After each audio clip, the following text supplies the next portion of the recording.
In 1997, India had gained its independence from Britain for 50 years.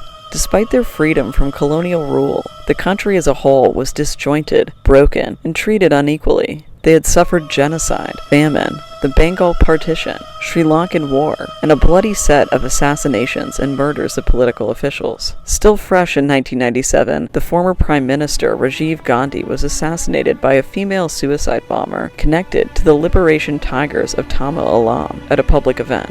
In this time of anger and desperation, artists found it important to represent this political injustice in their work. Two such filmmakers, Ratnam and Santosh Sivan, took it upon themselves to tell the story of 1990s India and how fed up the population was. If anything, India suffered more and more bloodlust and oppression as time had gone on. The films created by Ratnam and Sivan, Dil Se, From the Heart, and The Terrorist, provide narratives closely related to the topic of Gandhi's assassination by highlighting the newfound trope of the female suicide bomber. While both films share extremely similar plot setups, Dil Se's use of song and dance sequences elevates its commentary on the continued divide of Indian nationality past the traditional storytelling techniques of The Terrorist. The Terrorist examines the life of Molly, a 19-year-old girl in an Indian terrorist camp who's selected to be a female suicide bomber and assassinate an important political official. We watch Molly in the days of preparation before she's set up to go through with the assassination.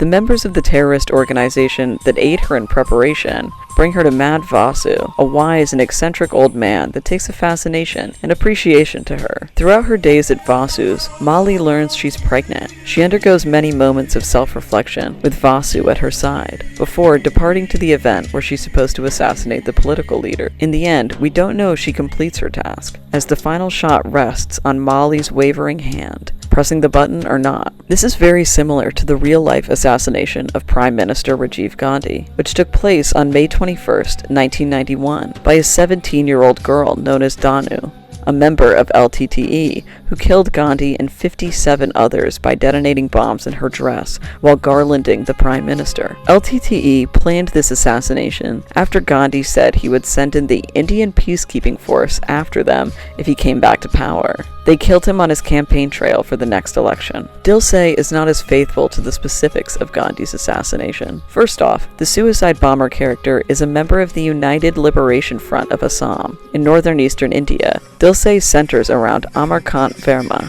Shah Rukh Khan, a radio host from the city who spots Meghna at a train station one night. He quickly falls in love with her, but the closer he gets to her, he finds out her backstory. Meghna lived in northern India, where the Indian government killed her family and raped her and her sister. As time went on, she became an important part of ULFA. She's chosen by the group to be a suicide bomber at a political parade, and uses Amar's devotion to her to get a job at his radio station. In the end, Amar's unending love for her kills them both as he hugs her and the bombs explode. Dil Se weaves comparing narratives of heterosexual romance, obsessive love, forced unions, state dominance, militaristic force, terrorism, and the fight for state independence. Meghna, who resists Amar's love, is a symbol of the marginal state resisting the forced union of India as a nation. The film can be read in two major contexts: its original meanings and characters, or as an allegory for the rising tensions in post-colonial India, while some territories are prioritized against others, and nationalism brings more oppression than it does liberation. Amar's personal narrative about his life and desire for Meghna, as well as the tensions generated between the two characters, symbolizes the larger narrative concern of the film, the political tensions between India's northeastern states and its central government. In this context, Meghna herself can be read as an allegory for the suffering oppressed people in India have endured. She is their pain and their anger, and her actions show their will to fight back. The first step in understanding the fundamental differences between these films is through their storytelling techniques. The Terrorist is an independent film, and it follows a much more conventional track in its use of film language. Sivan utilizes sound design and B-roll to create an atmosphere in the film. We as the audience are very in tune with Molly's senses, and the sound and visuals react to her mental state and the circumstances she's in. But fundamentally, The Terrorist runs like a normal film. It's conventional in its presentation of the plot. Dil Se, on the other hand, is a staple of Bollywood cinema. It features a total of 6 musical numbers that range in musical style, dance style, setting, and editing. Each musical sequence is extremely detached from the plot. They rarely take place in settings where the characters reside during the plot of the film, and they rarely reference the plot in its entirety. Instead, these song and dance sequences reflect the thoughts and feelings of Ammar. We understand how he sees Meghna, and we learn the weight of her experiences and the events of the film as Ammar unravels in the songs. Dreams, as dictionary defined, can mean a cherished aspiration, ambition, or ideal, or an unrealistic or self-deluding fantasy. Both Dil Se and the terrorist use these ideas of dreams to further their plot and indulge in important dialogue. In The Terrorist, the concept of dreams deals much more with the first definition, aspirations and ambitions for the future. Mali has a number of conversations with Vasu about his philosophies on dreams and his aspirations for her. Midway through the film, Mali joins Vasu in his garden. He tells her the tale of 2 seeds, about an optimistic seed that dreamt of being a large tree, and a pessimistic seed that's too worried about their safety to be planted and grow. The optimistic seed becomes a tree, and the pessimistic seed is eaten by a hen. Vasu then says, "Do you get the story? Man has to have dreams. Only then can he have the desire to make them real. Plant the seed, my dear." Flashbacks are also an important part of The Terrorist, as we learn about Mali's family and the father of her child through them. Similar to Dil Se's song and dance sequences, Sivan utilizes them to better explain the trauma of Mali's past, to defend her present actions. There's no visual or auditory change throughout the flashbacks. The film is still much more in a strictly realist vein, but they remove us just enough from the plot to add another layer to Mali's character. Dreams in Dil Se relate much more to the second definition, fantasies. In the plot of Dil Se, Meghna rarely shows any positive attention towards Ammar's advances. Instead, she mainly tells him, "Leave me alone," or "Don't touch me, talk to me," etc. But in Ammar's fantasies, aka the song and dance sequences of the film, we see a different side of his relationship with Meghna. While she rejects him in real life, she is just as in love with him as he is with her in his fantasies. Ammar seems irrational in this character arc without these fantasy sequences. We see the true harmony between the two figures, a sign Ammar believes each territory of India is harmonious with one another. If we read Meghna's character as a personification of the fragmentation of India, we can read Chaya Chaya as Ammar's ignorance towards the pressing issues in his country. By understanding Ammar's devotion to Meghna in the song and dance sequences, we also better understand another fundamental message of Dil Se. That is, the disconnect between territory and class in India since its independence from Britain. Ammar is a yuppie, an upper-middle-class Delhi citizen who works at a radio station. He's never had to fight for his life or endure the suffering that Meghna's had to in her position as a poor northern Indian woman. The trauma Meghna endured isn't even a thought in Ammar's mind at the beginning of this film. All he cares about is her beauty and his love for her. We watch his awareness of these cultural differences as the film goes on, in his fantasy sequences. Consider the difference in visuals from Chaya Chaya to Dil Se Re. In Chaya Chaya, the leads sing about love on top of a train riding through the sunny Indian countryside. It's a utopian image. They're two powerful figures in a perfect place. But Ammar has had a run-in with other members, which helps him to better understand Meghna's situation and the desperate violence of her counterparts. And in Dil Se Re, we see armed soldiers and explosions. Ammar begins to realize the weight of Meghna's situation in these types of factors visually and sonically. At this point, we can tell that Ammar is gaining insight into the troubles of the film, his relationship with Meghna, and the underlying tone of the general discontent between territories. His lyrics become much more closely related to pain, the passing of time, and the fragility of love. Again, reading this in an allegorical sense, Ammar is conveying the long and painful journey that India has been making since its independence, and will continue for years on end, the path to justice. The seasons keep passing by, and the population is still unhappy and hurting. His growing awareness brings with it the visual aspects of the piece and catapults the plot. Ratnam very successfully built this progression of understanding into the film to explore how borderline clueless the middle class or upper class population is to the injustices happening in other parts of their country. The diversity of class and experience in each territory of India has consistently created a rift in Indian nationalism.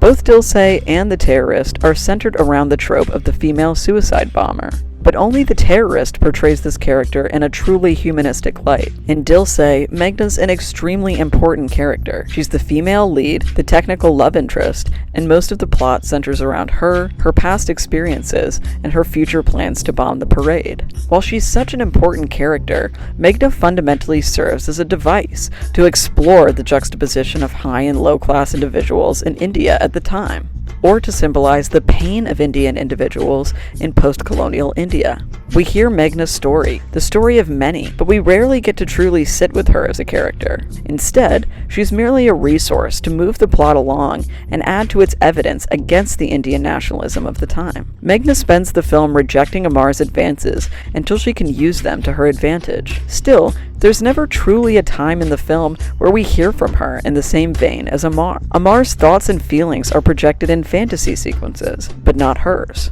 Either she's being used to carry along the romantic side of things, or the social side. The Terrorist, on the other hand, is an in-depth character study of this idea of a female suicide bomber. Sivan takes extreme consideration in making sure that we as the audience see Molly in a humanistic and holistic light. In The Terrorist, we see Molly at her highest and lowest. We see her struggle with the path she's been given. After she finds out she's pregnant, Molly has a number of occasions, such as when she holds the baby or watches school children out her window. In these moments, Molly feels a maternal connection, one which saddens and frightens her. We also see a romantic side of things through flashbacks of Molly and her lover before he was killed. One of the more important moments in Molly's characterization is when she notices the risque pictures of beautiful women in Vasu's son's room, and poses in front of the mirror to look attractive like them. The scene reminds us she's just a teenage girl, and she has the same ideals and feelings as other teenagers. Through moments like this, Sivan reminds us that the people that commit acts of violence for their freedom are still people. Molly is still a teenager at 19, and she thinks and acts like a regular young woman despite the circumstances she's been forced into. Being in the camps hasn't taken away her spunk or her wish for normalcy. And with the speculative ending, Molly might have been able to find that normalcy. After Vasu tells her of her pregnancy, we watch as she undergoes heavy periods of self-reflection. Molly has to choose between the body of the mother or the body of a bomber. She questions her actions. Must she die for this cause? Must her unborn child die for this cause too? The idea of being a mother is presented to Molly as an escape of some sorts. Vasu's kindness towards her is as well. These two female characters, despite being terrorists, are not the antagonists. In The Terrorist, Molly is the protagonist. We as the viewer are constantly rooting for her. And Sivan gives Molly a humanistic, holistic approach as a character. In Dil Se, Meghna is the lead love interest and is much more seen as a victim turned survivor, but not in a villainistic sense whatsoever. In both films, India is the true antagonist. Director Spike Lee used Chaya Chaya in the soundtrack for his 2006 film The Inside Man. He suggested that criminal actions are retaliations for larger evils, and that these acts require us to rethink our categories of right and wrong. Both Ratnam and Sivan have the same understanding. As filmmakers, they created a world where this type of character, who would regularly be seen as a villain, was seen as a human being. A woman with a history and with emotions and a personality. A normal person. The Terrorist is an extremely sympathetic portrayal, and we get to learn and grow with Molly, through her good and bad. These roles are never seen as evil. Instead, India itself is the nefarious force that drives both films forward. Both films do a fantastic job at villainizing India and supporting the motives and ideals of these terrorist characters without supporting the violence of the terrorist groups. In Dil Se, Mani Ratnam adopts a genre of fulfilled romances, tied-up loose ends, and thwarted evil plots, and an affirming view of Indianness. He uses these generic features to reject the romantic outcome, to create as many loose ends as possible, to sow doubt about whether the terrorist plot can indeed be thwarted, and to question the justice and sovereignty of the Indian nation-state. going so far as to depict the circumstances that bring separatist movements and terrorist plots into being.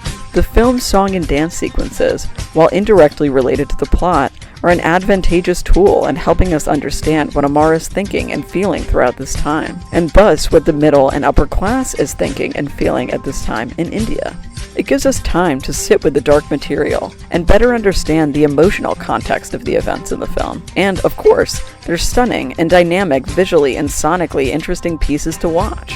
Dil Se's musical sequences take us out of the plot, but they deepen us in the plot as well. By showing these extravagant numbers, with dancers and elaborate costumes and sets, we learn not just the facts, but the feelings too. Apart from being made in the same year, Santosh Sivan worked with Mani Ratnam in the production of Dil Se as a cinematographer. Sivan made his directorial debut with The Terrorist, and interestingly, the film won awards at several international film festivals and found a patron in American actor John Malkovich, who re-released the film worldwide.